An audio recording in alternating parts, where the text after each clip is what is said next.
Je ne sais pas exactement ce qu'ils ont utilisé. Vous voyez, le projectile est rentré par ici. Une fois dans la pièce, il a explosé. Tout le monde a été tué.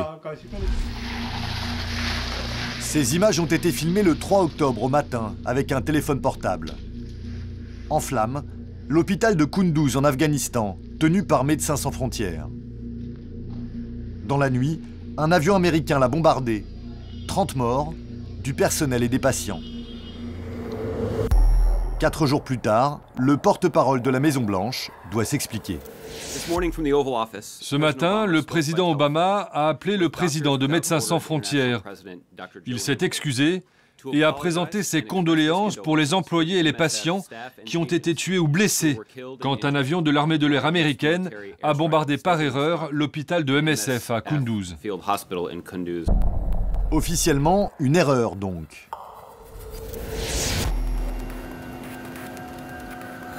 Aucun journaliste occidental n'a pu se rendre sur place depuis le bombardement. C'est l'armée afghane qui nous accompagne en hélicoptère, seul moyen d'accès. Juste avant l'attaque américaine, Kunduz, 5e ville d'Afghanistan, avait été envahie par les talibans. Sur cette vidéo tournée par un habitant le 12 septembre, on les voit planter leur drapeau en centre-ville. Ils ont saisi une voiture de police et une autre de la Croix-Rouge internationale.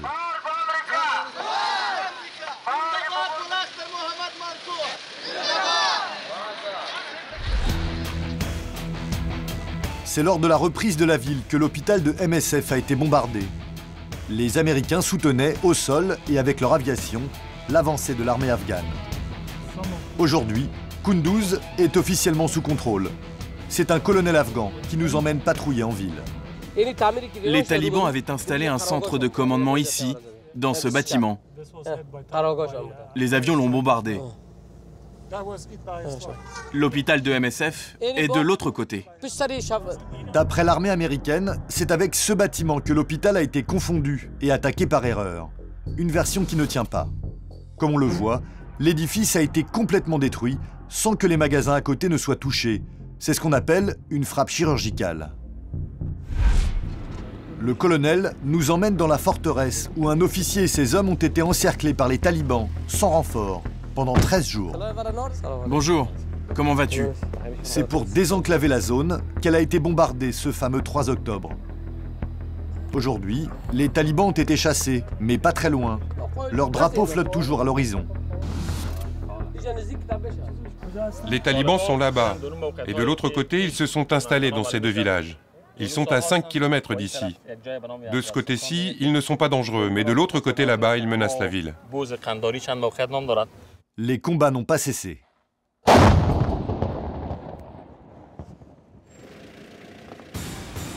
Nous partons au centre, là où les talibans avaient planté leur drapeau lors de la prise de la ville. Quelques images, mais pas trop. Ici, l'ancien chef de la police a été assassiné par un kamikaze. Trop dangereux de rester ici, il faut quitter les lieux. C'est pas bon ici. Pourquoi vous voulez qu'on parte?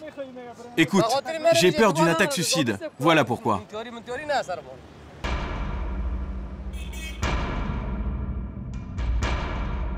Retour à la base militaire, à l'aéroport. Le général Mourad Ali Mourad, numéro 2 de l'armée afghane, a été spécialement dépêché depuis Kaboul pour coordonner les combats contre les talibans. La situation est maintenant stabilisée. Nous menons des opérations commando dans le reste de la province. Fin du briefing, le général nous invite dans une pièce, au calme. Il dénonce le bombardement de l'hôpital de MSF. Mais selon lui, l'opération n'était pas un hasard, comme le prétend la Maison-Blanche. Malheureusement, comme vous le savez, les talibans et leurs soutiens étrangers ne respectent pas les règles internationales. Ils n'ont pas respecté la neutralité des organisations humanitaires. Ils avaient fait de l'hôpital un centre de commandement. Leur chef était dans l'hôpital. Et ils avaient même introduit des équipements à l'intérieur. L'hôpital, le voici, un mois après le bombardement. Les bâtiments sont complètement détruits. Des impacts d'obus sur les murs, des salles de soins détruites, des lits brûlés. Gaëtan Drossard, le nouveau chef de mission de MSF, vient d'arriver de Belgique. Il nous confirme les propos du général afghan. Selon lui, l'hôpital était bien une cible. C'est pas un dommage collatéral, c'est une attaque, encore une fois soutenue, très précise, sur une structure pour la détruire et pour tuer tout ce qui est à l'intérieur. Donc ça, c'est pas du dommage collatéral. En revanche, pas un mot sur la présence ou non de talibans sur place au moment de l'attaque. Selon lui, le bombardement de l'hôpital est inexcusable, quels que soient ses occupants. On ne pose pas la question aux personnes qui viennent se faire soigner chez nous. On ne leur pose pas la question on ne leur demande pas qui ils supportent, on ne leur demande pas quelles sont leurs affiliations politiques, on ne leur demande pas leur religion. Il ne reste que quelques employés qui étaient là le jour du bombardement. Les autres ont été évacués. Tu étais dans l'hôpital pendant le bombardement? Alam a été gravement blessé et choqué cette nuit-là. Je ne sais pas exactement combien de temps ça a duré. Moi, je suis resté environ 30 minutes dans le bâtiment en feu. J'ai vu mes collègues brûler. Quand j'étais à l'intérieur, je pouvais entendre l'avion qui continuait de bombarder. Dans l'aile la plus touchée, une équipe de démineurs est toujours au travail. Bonjour. Dans ce bâtiment, il y a encore des restes humains. Il faut que la Croix-Rouge internationale vienne les collecter. Là, il n'y en a plus. Alors on peut travailler. Combien de projectiles avez-vous trouvé dans ce bâtiment? Nous avons trouvé environ 150 munitions non explosées. Des gros calibres, des moyens calibres et des petits calibres. L'avion américain a bombardé sans cesse pendant plus d'1 heure. Des dizaines d'obus ont touché l'hôpital. Je ne sais pas exactement ce qu'ils ont utilisé. Vous voyez, le projectile est rentré par ici. Une fois dans la pièce, il a explosé. Tout le monde a été tué. Hadji Ibrahim a survécu à la nuit de bombardement. Il n'a pas été blessé, mais il est très marqué. Lui nous confirme que des talibans étaient présents eux aussi. Mais il ne s'attendait pas à ce que les Américains les frappent ici. Autour de nous, il n'y avait plus de combat, c'était calme. Nous entendions juste les avions qui survolaient la ville.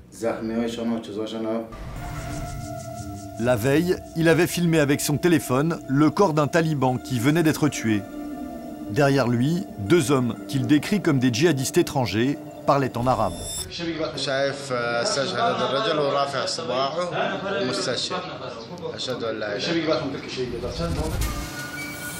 C'est peut-être à cause de la présence de ces hommes dans l'hôpital que les Américains ont décidé de bombarder.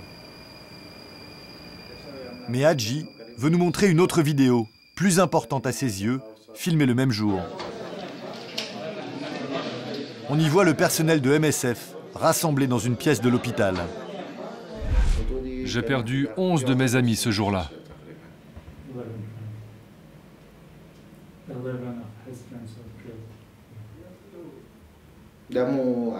La plupart des gens de cette vidéo sont morts aujourd'hui.